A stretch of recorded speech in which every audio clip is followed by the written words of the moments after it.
What's up, VC? People around the world, beautiful women and big dick gangsters. This is Bobby who's spitting the truth about records. Today's video is going to be about some of the new releases I have picked up, and some of the ones that I think you should check out, and some of the ones I should think you should skip and aren't that great. But as you know, for those that watch me, I'm going to start things off with a feature record of the day. And the feature record of the day happens to be a new release. The Ahmad Jamal Trio, The Awakening. For those that are familiar with this record, this is the one. If you want to get one record from Ahmad Jamal, Live at the Perishing's good, Alhambra's good, but not for me is good. But this, I love Ahmad Jamal. But anyways, this one, Dolphin Dance, I Love Music. The piano on I Love Music is haunting. You listen to that and it's just, it's different. Ahmad Jamal has his own type of way he plays the piano, and it's just, it's freaking enchanting, man. This album is a must-buy, and I have been waiting for somebody to release this. Now, this is released by the Third Man Records. Yeah, it comes with the little, what is it called? The Verve by Request. Manufactured at Third Man Pressing in Detroit. Audiophile vinyl. Remastered from the original masters when available.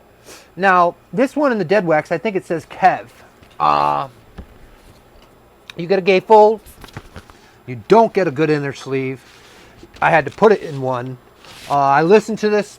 Quiet wax. Sounds good. Didn't have an original to compare it to because originals in good condition are north of like 200 now, because this record is tough to find. This record brings back damn good memories of playing basketball, being young, hitting skins, drinking liquor, all that good stuff. This is a must-buy. And Third Man Records in Detroit got with Verve by Request, and I think they did a good job here. But like I said, I just know if it sounds good or if it sounds dull and lifeless. And this one's good. Besides, the alternative is paying $200 for a freaking copy of these. These you will not be able to find. In the 90s, I couldn't even cop a record. This. I couldn't. I'm lucky I had one, because I wore it out. And I don't even know where that record is anymore. I think it's at a girlfriend's house or something. But this, he's even got Stolen Moments, Oliver Nelson's famous tune that's on the Blues and Abstract Truth. He's got Wave, Antonio Carlos Jobin or something. I have that record right over here. But anyways, yeah, he even does a cover of that. Don't sleep on this record. It got released, I think, yesterday. Pick this one up. Sound quality is good. Quiet wax is good. It's not cut at rainbow or anything.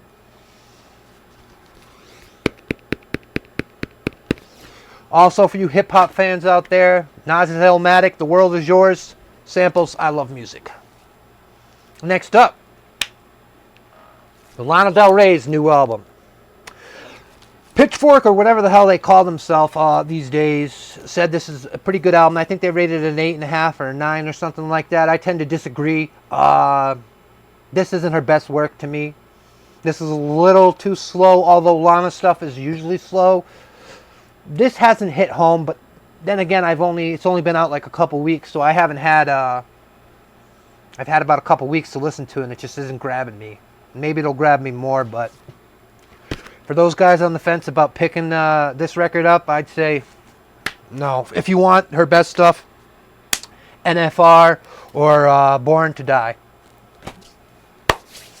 Next up, another new release that's freaking awesome and should be picked up immediately before it goes out of print is Herbie Hancock's Empyrean ISLE.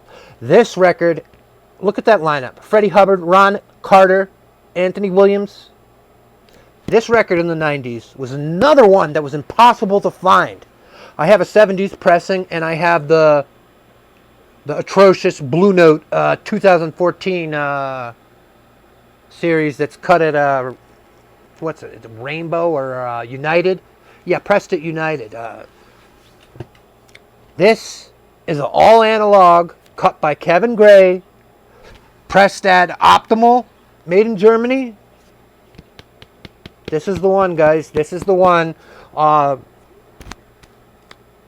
Can't say that it sounds better than my 70s press. I don't have an original to compare it to, but this one is good. It's a preference call of whether you like more open, but this gives you it. This gives you the record. This gives you everything you need if you're a fan of this record. Home run.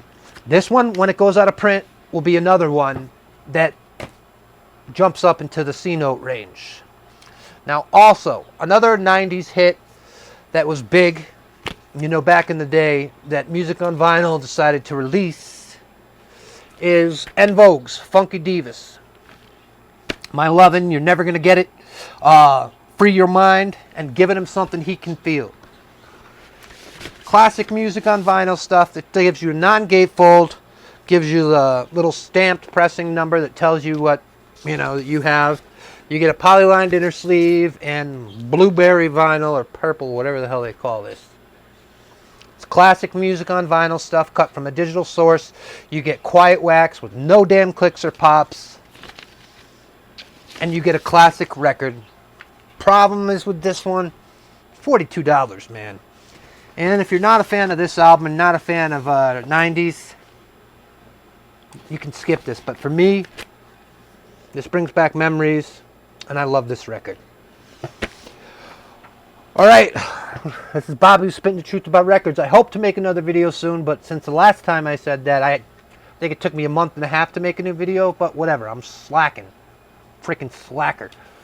Alright guys, shout out to my friends out there. Hope to be on a live stream tomorrow with my man Dan. I think Mike's shopping for houses in Japan. Shout out to the Ghost. Shout out to some of my friends. Stunt. JBL. Deuces.